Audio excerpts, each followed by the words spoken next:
Halo semuanya, Assalamualaikum warahmatullahi wabarakatuh.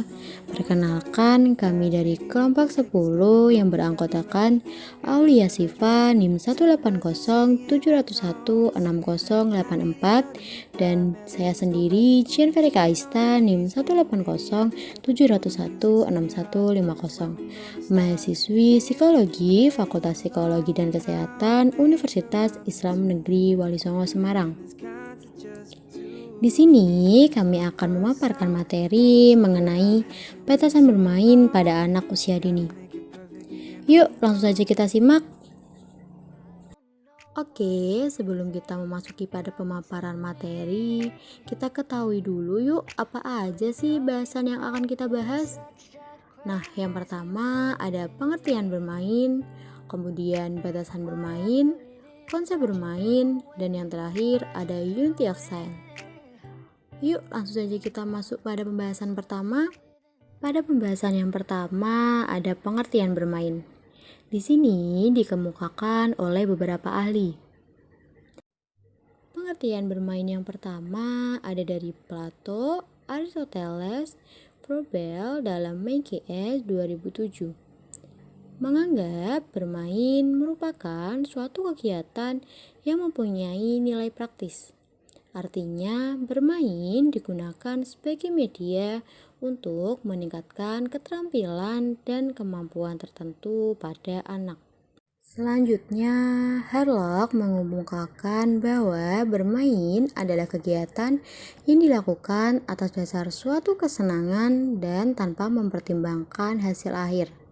Kegiatan tersebut dilakukan secara sukarela tanpa paksaan atau tekanan dari pihak luar. Dari kedua pengertian tersebut dapat kita simpulkan bahwa bermain merupakan suatu aktivitas yang dilakukan oleh anak dengan dasar kesenangan dan sukarela tanpa mempertimbangkan hasil akhir. Hal ini dijadikan suatu media untuk memperoleh pengetahuan baru dan keterampilan baru. Materi yang selanjutnya yaitu mengenai batasan bermain. Dalam aktivitas bermain, harus memenuhi beberapa hal yang nantinya digunakan sebagai pondasi atau batasan dalam bermain itu. Nah, pondasi atau batasan bermain itu ada 4 ya, sebagai berikut nih.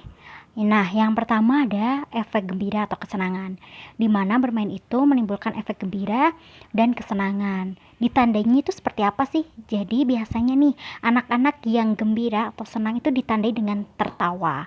Dia itu enjoy, dia itu melakukannya itu dengan gembira ya. Jadi dia itu biasanya mengulang-ulang aktivitas tersebut karena dia itu gembira melakukannya.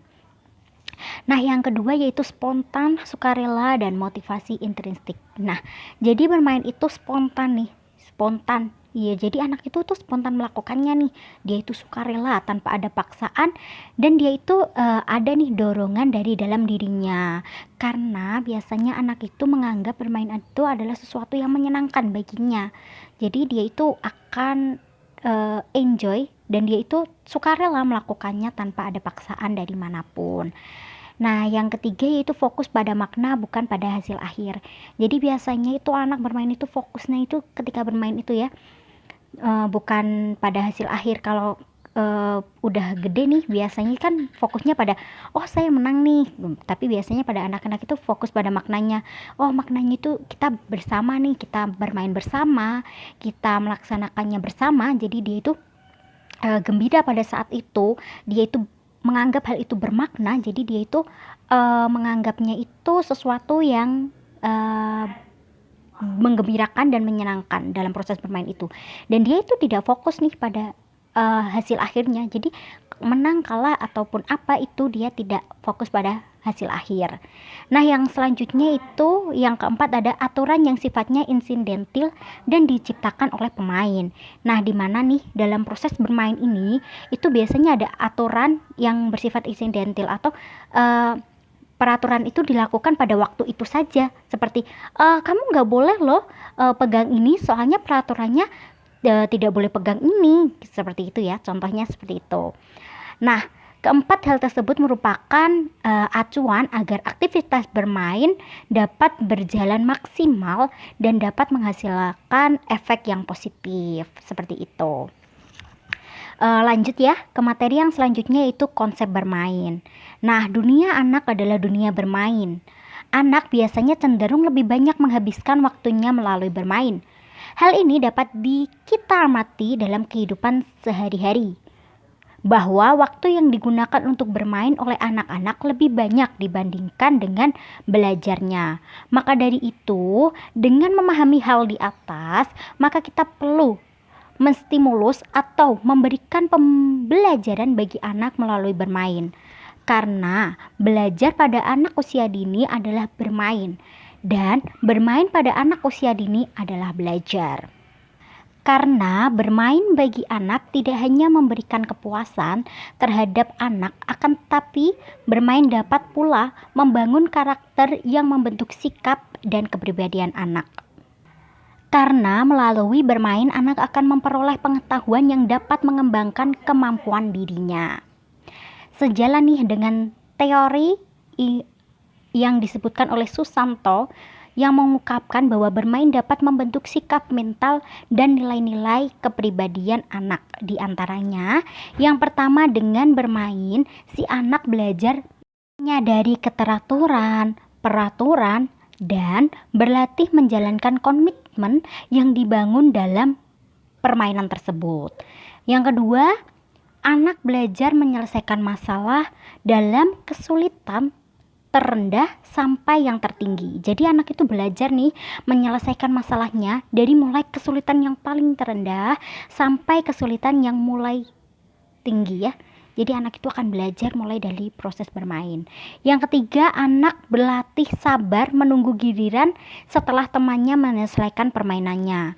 Nah, dalam proses bermain, anak itu juga dilatih bersabar loh. Karena kadang itu ada permainan yang menuntut anak itu untuk bergiliran nih permainannya. Tidak langsung ya, tidak dia itu langsung mendapatkan gilirannya, tetapi dia harus menunggu agak lama nih untuk menjalankan gilirannya. Jadi anak itu dilatih kesabaran. Yang keempat, ada anak berlatih bersaing dan membentuk motivasi dan harapan hari esok akan ada peluang memenangkan permainan. Nah, anak itu akan berlatih nih karena dia itu nantinya itu akan bersaing ya di masa depan. Jadi anak itu berlatih nih dari permainan ini tuh berlatih bersaing, berlatih membentuk motivasi dan harapan hari esok akan ada peluang memenangkan permainan yang akan datang. Yang selanjutnya yaitu anak-anak sejak dini belajar menghadapi resiko kekalahan yang dihadapi dari permainan. Bermain merupakan kebutuhan anak yang sangat penting. Dengan bermain, anak akan membangun pengetahuannya tentang apa yang ada di sekitarnya dan membangun kreativitasnya, baik dengan menggunakan suatu benda atau alat permainan maupun tidak.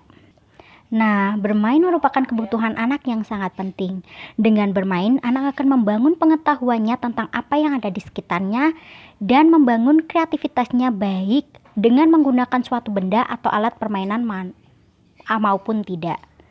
Nah, ada 3 teori bermain modern yang memberikan tekanan pada konsekuensi bermain pada anak dan sebagai acuan dan menunjang bermain anak dalam tahapan perkembangan anak. Nah, ada 3 ya. Yang pertama adalah teori psikoanalisa Sigmund Freud dan Erik Erikson.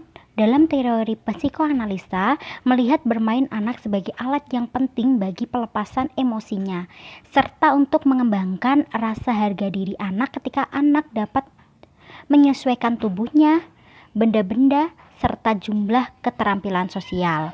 Yang kedua yaitu teori perkembangan kognitif yang menguji kegiatan bermain dalam kaitannya dengan perkembangan intelektual, yang berpandangan bahwa setiap manusia mempunyai pola struktur kognitif baik itu secara fisik maupun mental yang mendasari perilaku dan aktivitas inteligensi seseorang dan hubungan erat dengan tahapan pertumbuhan anak. Dengan kata lain, intelektual dan afektif selalu berdampingan.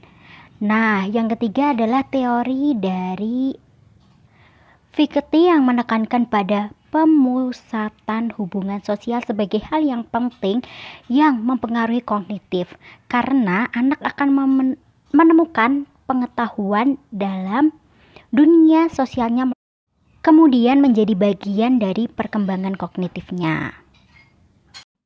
Selanjutnya, dalam Islam sendiri telah dijelaskan pada surat Al-Luqman ayat 13, yang artinya, dan ingatlah ketika Luqman berkata kepada anaknya di waktu ia memberi pelajaran kepadanya, "Hai anakku, janganlah kamu mempersekutukan Allah. Sesungguhnya mempersekutukan Allah adalah benar-benar kezaliman yang besar." Surah Al-Luqman ayat 13. Di sini dimaksudkan bahwa orang tua harus senantiasa memberikan arahan yang baik dan aturan yang sesuai karena aktivitas merupakan kebutuhan anak yang sangat penting. Oke, sekian pemaparan dari kami. Kurang lebihnya mohon maaf dan kami ucapkan terima kasih sudah menonton hingga akhir. Wassalamualaikum warahmatullahi wabarakatuh.